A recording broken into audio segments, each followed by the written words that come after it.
Making a long-distance phone call over the internet is easier than ever, and in many cases, it's also a lot more economical than using a cell phone or the traditional landline. New York Times technology columnist David Pogue has been testing out some of the latest Wi-Fi and internet-based international phones.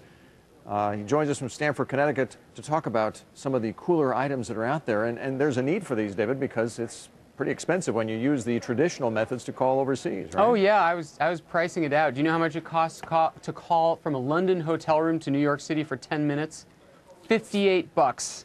From a hotel, yeah, hotel calls are very expensive. And even if you use one of the American cell phones like Singular or T-Mobile that can be used in Europe, it'll still cost you like $15 for 10 minutes. If you can find a pay phone, they don't make many anymore. That's and then right. some of the T-Mobile and Singular, those are, you know, they're a lot cheaper, but it's still relatively expensive when you consider what you can pay for internet phone calls, right? Exactly, but the problem with the internet is, of course, this ridiculous thing that most of these free calls require you to sit at a computer to place the call to another computer. So these are all gadgets that break through that limitation. For example, ladies and gentlemen, this is a telephone I hold in my hand here. This is the Vonage, what are they called, the V phone? The V phone, yeah. This thing is a regular memory flash drive, but it also can be jacked into any Windows XP computer.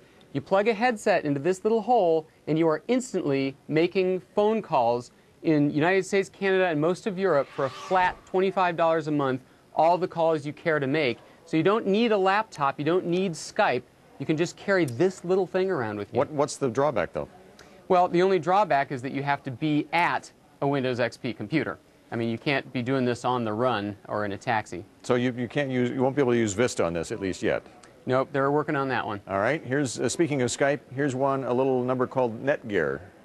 Yeah, this is a whole new category. There's one from Belkin, too. These look like cell phones, they work like cell phones. The difference is they don't use the cellular network. Instead, they hop onto any wireless Wi-Fi internet hotspot like they have at hotels and airports, and they make calls to any Skype friend you have. That's the free software.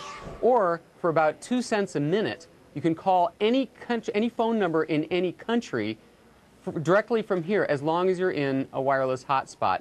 About 2 cents a minute to any country. That's pretty cool. Drawback? Drawback is that they cannot get online in the hotspots that require you to sign on using a browser. You know, like sometimes you have to open up your web browser to put in your credit card. Can't use these on those. By the way, you're holding that there. I'll highlight the Belkin version of this as well. It works pretty much the same way as the Netgear? Yeah, in fact, I found the software appears to be identical on these two. Now, let's call it what it is.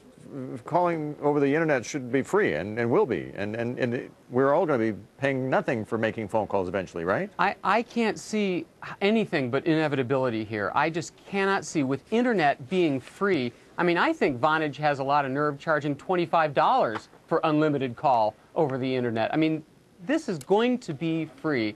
I would not like to be a regular analog telephone company right about now. Pushing on the proverbial string, as they like to say. That envelope is being pushed. Thanks, David. My pleasure. Good week. David Pogue, The New York Times.